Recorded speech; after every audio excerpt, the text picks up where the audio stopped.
పెరటికి ఏంటి కొత్త తాళం. చూసారా మామిడి ఎలా చదువుతున్నాడు?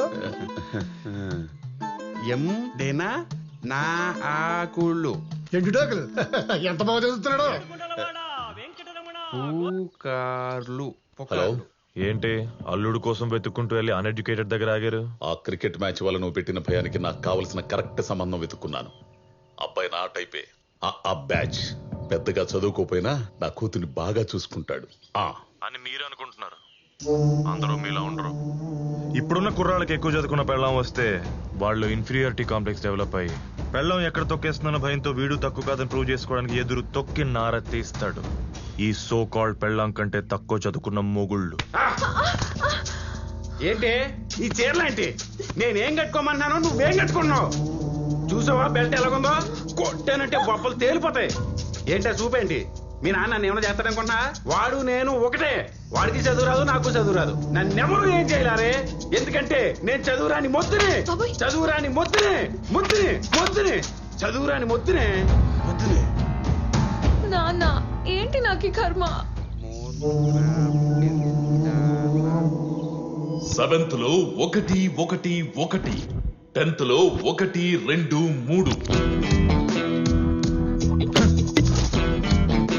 ఎంసెట్ లో 1 1 1 ర్యాంకుల రారాజు.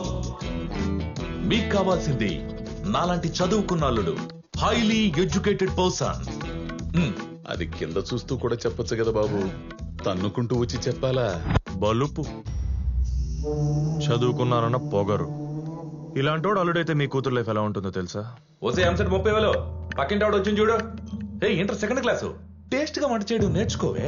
అలా అవసరమైన అనవసరమైన ప్రతి మాటకి చదువును యాడ్ చేసి డైలీ మీ కూతురుని ఇన్సల్ట్ చేస్తూనే ఉంటాడు. మీ బాగా చదువుకున్న సుపీరియారిటీ కాంప్లెక్స్ అల్లుడు. హలో, నా కూతుర్ని పోలీసుకి ఇవ్వబోతున్నా. ఏ ధైర్యం కోసమైతే జనాలు పోలీస్ స్టేషన్ కు వస్తారో ఆ ధైర్యాన్ని తెచ్చుకుని ఇప్పుడు నా ఇంట్లో పెట్టుకోబోతున్నా. ధైర్యం ఇచ్చే ప్రాసెస్ లో పిల్లని పీకల్లో కష్టాలు పడేస్తారన్నమాట. కష్టాలేంటాయి? పోలీసుకి ఇవ్వబోతున్నాను చెబుతుంటే అర్థం కావట్లా? అసలు పోలీస్ స్టేషన్ కి వెళ్లాలంటేనే భయపడేవాడివి, స్టేషన్ లో ఎక్కువసేపు కూర్చోడానికి ఇష్టపడిన వాడివి, ఖాకీ డ్రెస్ చూస్తేనే టెర్రర్ ఫీల్ అయ్యే పక్కా మిడిల్ క్లాస్ ఫాదర్వి. ఒక పోలీస్ అల్లుని తెచ్చుకుని హ్యాండిల్ చేసేంత దమ్ము ధైర్యం మీకుందా? ఒకసారి అటు చూడండి.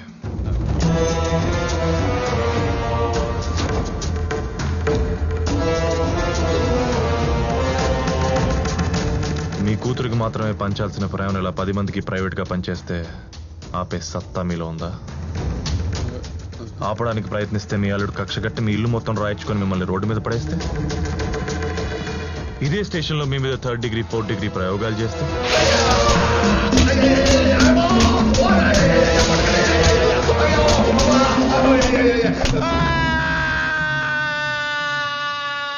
గోపాలం ఏంటి అల్లరి? ఏదో సంబంధం గురించి మాట్లాడడానికి వచ్చామన్నారు. అవును బాబు, మా అమ్మాయికి అన్నలేని లోటు తీరుస్తారని అయిపోయిన రాఖీ పండక్కి భోజనానికి పిలుద్దామని వచ్చాను బాబు మిమ్మల్ని. ఎట్టా అయిపోయిన రాఖీ పండగకి ఇప్పుడు పిల్లడానికి వచ్చావా? మీరు తప్పనిసరిగా రావాలి. ఓ మొదటిని మమ్మల్ని అందరినీ ఆశీర్వదించ తపన తపన పాండ్ర తండ్ర అన్ని లేండి వెళ్దాం. ఉంటానయ్యా. మీరేదో బొమ్మరలో ఫాదర్ అనుకున్నాను గానీ ఒక్కళ్ళో విలన్. కూతురు మీద ప్రేమ నటిస్తూనే పగ తీర్చుకుంటున్నారు కదా. నా కూతురు మీద నాకు పగేంటయ్యా? మరి మీరు చూసే సంబంధాలు చేసే పనులు అలాగే ఉన్నాయి. ప్రేమించినోడికిచ్చి పెళ్లి చేయకుండా సాఫ్ట్వేర్ తప్పించి మిగతా అన్ని రంగాల్లో పెద్ద తురుంగాళ్ళు ఉన్నట్టు ఒక అగరబత్తి సంచేసుకొని 3 ముక్కలోళ్ళు వేసుకొని తిరుగుతున్నారు. ఒకటి గుర్తుపెట్టుకోండి అంకుల్, మీరు నా మీద కోపంతో చూసే ఆప్షన్స్ నాకంటే బెస్ట్ ఏం కాదు. మీకున్న భయానికి పుచ్చులో బెస్ట్ ఎత్తుకుంటూ వెళ్ళి అల్లుడిని కొందాం అనుకుంటే మీ చేతిలో ఉన్న డబ్బులకు మీ లైఫ్ సరిపోదు. పోనీ మీ కూతురు చూస్ చేసుకుందాం అనుకుంటే తను కూడా నాతో 3 years రిలేషన్షిప్ లో ఉంది. మీరు పొరపాటుని విషయం దాచేసి ఎవడో ఎర్రి పుష్పం చేతిలో తన్ని పెడితే వాడు ఏదో ఒక రోజు మా ప్రేమ కథా చిత్రం తెలుసుకుని తన్ని బయటికి తోసేస్తాడు, చేతిలో ఒక బిడ్డను పెట్టి. అప్పుడు మీకు వచ్చి ఏడుపు లైఫ్ లాంగ్ ఉంటుంది అంకుల్. అందుకే చెప్తున్నాను, మీ టెంపరీ ఆనందం కోసం మీకు నచ్చినోని తీసుకొచ్చి తనకు పెళ్లి చేసి లైఫ్ నాశనం చేస్తారు, లేదంటే పర్మనెంట్ హ్యాపీనెస్ కోసం ఇప్పుడు టెంపరీగా బాధపడి మా ఇద్దరు పెళ్లి చేస్తారు. మీ ఇష్టం.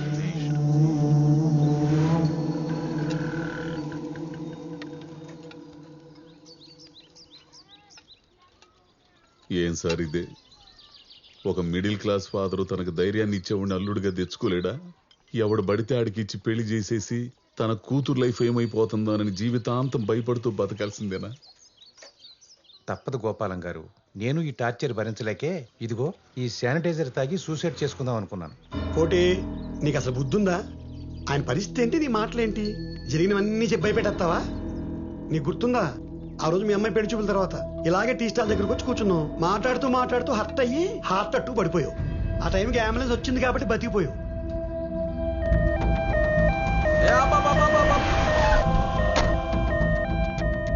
ఓం నమ శివాయ. Location correct. Hello hello hello hello, ఇక్కడ 7 కొండలని మిడిల్ క్లాస్ ఫాదరు యా అంటాడేనా? నువ్వేంటి స్వామి ఇలా అడ్రస్ ఇచ్చుకొచ్చేసావు అలా తలుచుకోగానే? ఇంతకీ ఏం చేస్తుంటాడు ఆయన?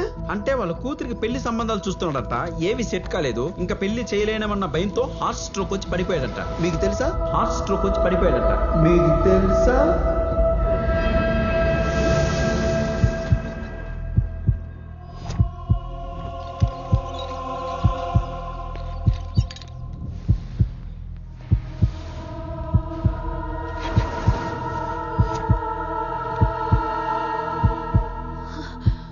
నాన్న,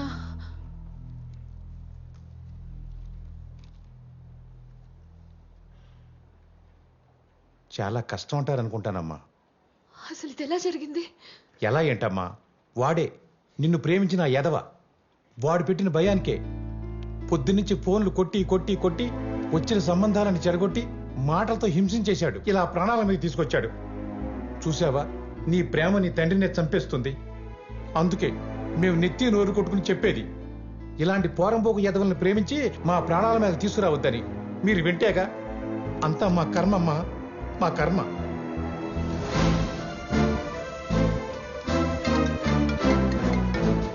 ఎత్తమ్మా ఎత్తమ్మా, ఆడే ఉంటాడు. ఆడి ప్రేమకి పెళ్లికి ఏ అడ్డు లేదని ఎదవ కాన్ఫిడెన్స్ తో నేను ఎత్తుక్కుంటూ వచ్చి ఉంటాడు. వెళ్ళమ్మా, మీ నాన్న దగ్గర తీసుకెళ్ళి, నాన్న నేను హత్య చేసిన వాడితో నేను ఏడాడు నడవబోతున్నానని గర్వంగా చెప్పేసి మీ నాన్న పూర్తిగా చంపేశాయి. ఇదిగో కొంచెం కొనూపు ఉండిపోయింది అనుకో, పక్కనే పిల్లు ఉంటుంది, అటు ఇటు చూసి నువ్వు వాడు కలిసి నొక్కి చంపేయండి, దరిద్రం వదిలిపోద్ది. వెళ్ళమ్మా, వెళ్ళు వెళ్ళు.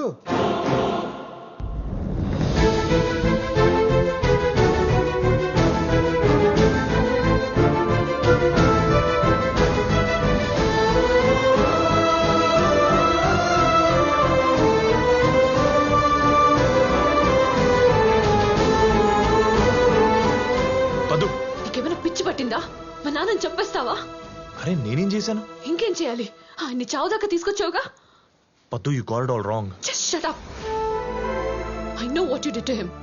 నేను పెళ్లి చూపులు ఇష్టం లేదన్నంత మాత్రాన ఆయన్ని చంపమన్నట్టు అర్థమైందా నీకు? ఏయ్, చంపడం ఏంటబ్బా? ఏం మాట్లాడుతున్నావు? ఇంకేంటి, ఆయన ఎందుకు అలా భయపెట్టావు? నేనెక్కడ భయపెట్టాను పద్దు? ఫ్యాక్ట్స్ చెప్పాను. ఆయన కావాల్సిన రిక్వైర్మెంట్స్ కి ఆయన కోరుకున్న అల్లుడు దొరకడు. నన్ను అర్థం చేసుకుని మనకు పెళ్లి చేయమని అడిగాను అంతే. ఇది చాలదా ఆయన వీక్ హార్ట్ హర్ట్ అవడానికి? పద్దు, ఇవన్నీ జనరల్ గా మాట్లాడుకునే విషయాలే. దీనికే హార్ట్ అటాక్ వస్తుందని నాకు ఎలా తెలుసు పద్దు? తెలుసుకోవాలి, ఎందుకంటే ఆయన అందరిలాంటి మనిషి కాదు. He's very sensitive. పైకి అలా స్ట్రాంగ్ గా కనిపిస్తారు కానీ లోపల ఆయనకున్న భయం మామూలుది కాదు. నేను కడుపులో పడ్డప్పటి నుంచి ఆయనకి టెన్షనే. ఆడపిల్ల పుడితే ఎలా పెంచాలా అని, అమ్మ డెలివరీకి వస్తే బిడ్డ తల్లి సేఫ్ గా ఉంటారా అని, స్కూల్ కి వెళ్తే టీచర్స్ సరిగ్గా చెప్తారో లేదో అని, మావయ్య ఇంట్లో ఉంటే చైల్డ్ అబ్యూస్ చేస్తాడేమో అని. ఇలా ఒకటి కాదు, ప్రతిరోజు ప్రతి క్షణం భయపడుతూనే పెంచారు మా నాన్న నన్ను. అందరికీ ఆయనలో ఉన్న భయం మాత్రమే కనపడితే నాకు మాత్రం ఆయనకి నా మీదున్న చెప్పలేనంత ప్రేమ కనిపిస్తుంది. అందుకే ఆయన నేను వద్దన్నప్పుడు నెక్స్ట్ మినిటే ఆర్గ్యూ చేయకుండా నీ నంబర్ బ్లాక్ చేశా. బికాస్ మా నాన్న అంటే నాకు అంత ఇష్టం. నాకు నువ్వైనా మా నాన్న తర్వాతే. Do you know that? 3 years relationship లో ఉన్న నీకే మా నాన్న నన్ను ఎవరికైనా ఇచ్చేస్తారేమో అనే భయం ఉంటే, 25 years కంటికి రెప్పలా కాపాడుకున్న మా నాన్నకి నేను ప్రేమించిన వాడు కరెక్టో కాదు అనే భయం ఉంటుంది కదా. అది నీకు అర్థం కావాలి కదా. ఇప్పుడు చెప్తున్నా విన్ను, నన్ను చిన్నప్పటి నుంచి చిన్న దెబ్బ కూడా తగలకుండా కాపాడుకున్న గుండె అది. ఇప్పుడు నీ వల్ల ఆయనకేమైనా జరిగిందంటే ఇంకా జీవితంలో నీ మొహం కూడా చూడను.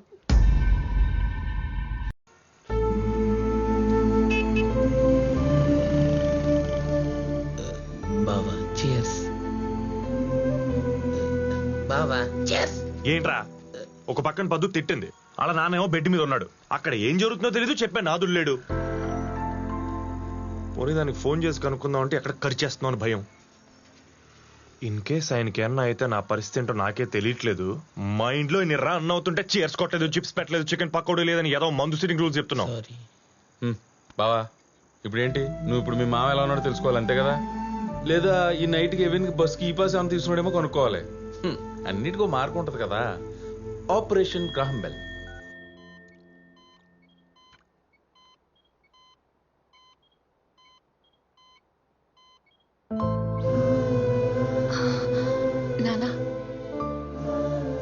నానా మీకేం కాలేదు, జస్ట్ హార్ట్ వాల్వ్ బ్లాక్ అయితే స్టెంట్ వేశారు అంతే.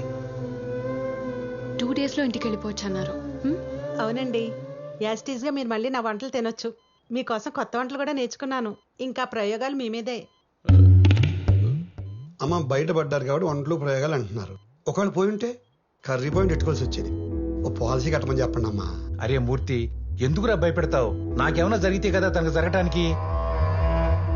ఈ స్టంట్ వల్ల నాకు క్లారిటీ వచ్చింది. మా ఇద్దరివి సేమ్ జాతకాలని. నా జీవితంలో 4 రోజులు ముందు జరిగింది, తన జీవితంలో 4 రోజుల తర్వాత జరుగుతుంది. నాకు తెలిసి మా చావు కూడా 1 నెల అటిటే. ముందు నేను పోతాను, 1 నెల తర్వాత తను పోతాడు గ్యారెంటీ. అంకుల్, ఇప్పుడు అలాంటి నెగటివ్ మాటలు అవసరమా చెప్పండి మీకు?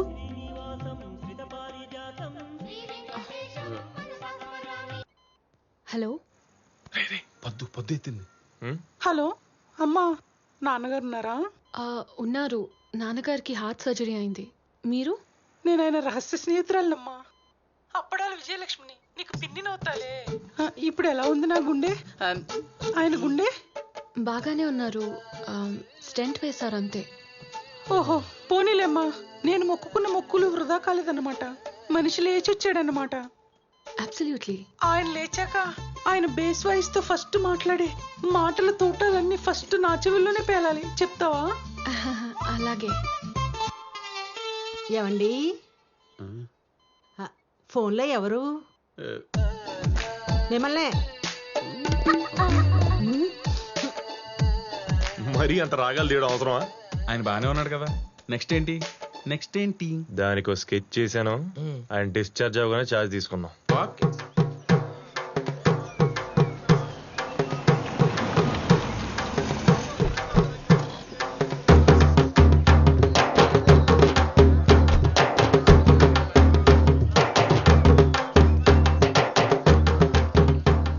ఇదేంటండి శుభమాన్ ఇంటికి వస్తే కట్టెల కుండలతో ఎదురొచ్చాడు వీడు.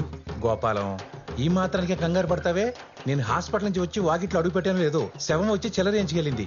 అయినా దుఃఖలాగా లేను. ఇదిగా ఈ శవాలు యదవ శకునాలు ఎదురొచ్చినట్టు బాగానే ఉన్నాడు కదా. అయినా అడిగానే అయితేనే కదండి మీకేమైనా అవుతుంది కన్ఫర్మ్ చేసుకోవడానికి. ఆడి గుండె ఆగిపోతేనే కదా మీ గుండె ఆగిపోయింది. ఏడుకొండలవాడ వెంకటేశ్వర గోవింద గోవింద, ఆపద ముక్కలవాడ తిరుమలేశ్వర గోవింద గోవింద. అలా గుండె ఆకూడదని ఆ ఏడుకొండలవాడు నన్ను ఇలా పంపించాడు అంకుల్. లింగబాబు థ్యాంక్స్. ఈ తీర్థ ప్రసాదాలు స్వీకరించి ఈ రక్ష మీ చేతికి కట్టుకొని ఆనందంగా మీ ఇంటి లోపలికి వెళ్ళండి. మీ ప్రాణానికి ఏ భయం లేదు. ఇంకా నేను చూసుకుంటా. ఇంతకీ తమరెవరు బాబు? మొహం చూడకపోయినా మాటెక్కడు విన్నట్టుగా ఉంది. మనం సోల్మేట్స్ మాంగారు. మామగారా? కిందటి జన్మలో ఆ ఫీలింగ్ తో చెప్పాడు అనమాట. కిందటి జన్మలో ఏ బంధం ఏమో, లేకపోతే ఇంతలా వీక్ అయిపోయిన నా గుండెకి నీ మాటలు ఆక్సిజన్లు ఎందుకు పనిచేస్తాయి? ఓ పని చేసిందా? ఇలా ఫ్రీగా గాలెందుకు ఆడుతుంది? నానా, రోడ్ మీద పోయేవాడు ఎవడో వచ్చి చెప్తే నువ్వు అన్నిటికీ ఫీల్ అయిపోయి గాలి పీల్చకు. పాప, నేనేమి రోడ్డు మీద పోయే సైబర్ నేరగాని కాదు. మీ పక్కని టెరెస్ మీద దిగిన నైబర్ అంకుల్. అవును, ఇప్పుడు 6 నెలల అడ్వాన్స్ ఇచ్చి దిగారు. అక్కడ ఏముందని దిగారయ్యా? వాడి పారేసిన వుడ్డుతో తయారు చేసిన ఉయ్యలు తప్ప. అంకుల్, చూసే కళ్ళే ఉండాలి గాని ఆ ఆకాశం, భూమి, నీరు, నిప్పు, గాలి, ఈ పంచభూతాలన్నింటినీ మిక్సీలో వేసి రుబ్బినట్టుగా రిలయన్స్ ముఖేష్ అంబానీ ఇంట్లో కూడా లేని ఫెసిలిటీస్ ని ఆ గొప్ప టెర్రస్ ప్రకృతి రూపంలో మనకి పరోక్షంగా అందిస్తుంటే ఇంకా ప్రత్యక్షంగా మనం 4 రూమ్లు వేసుకుని బంధించుకోవడం అవసరమా చెప్పండి? సరేనండి. అదంతా బాగానే ఉంది కానీ బాబు, మరి అర్జెంట్ గా బాత్రూమ్ అది వస్తే. అయ్యో, ఎదవ దేహం నుండి తిని పారేసే పిప్పిని బయటికి పంపడానికి బాత్రూమే కావాలేంటండి? అలా అని పైనుంచి చేస్తారేంటి? పెట్టకూడ మీకు కూర్చుని అలా వేసే శరీరాలండి మావి. ఒకవేళ అలా వేస్తే చూసి తట్టుకునే కెపాసిటీ ఉందా మీకు? ఇంత విశాలమైన ప్రపంచం ఉండగా వెళ్ళి దిగచ్చు కదా. ఏ అడవికో వెళ్ళి మా పక్కన ఎందుకు? వెళ్ళొచ్చు, కానీ అక్కడ లార్డ్ వెంకటేశ్వర ప్రేసిష్ఠుడు శ్రీ తిరుమల శెట్టి గోపాలం గారు ఉండరు కదా. ఆయనకి ధైర్యం కావాలంటే అడవికి రారు కదా. నువ్వు చెప్పింది కరెక్టే బాబు. నాకు జంగిల్ అంటే చచ్చేంత భయం. అందుకే ఇంతవరకు జంగిల్ బుక్ కూడా చూడలేదు. నిన్ను చూస్తుంటే చిలుకూరి బాలాజీ పంపిన శుభశకునులా ఉన్నావు. ఇక్కడే ఉండు. ఎప్పుడు భయం నీడలో బ్రతికే నా గుండెకి కొండంత ధైర్యాన్ని ఇచ్చావు. ఇక్కడే ఉండి నా లైఫ్ స్పాన్ పెంచు. Thanks for your warm welcome uncle. Govinda Govinda.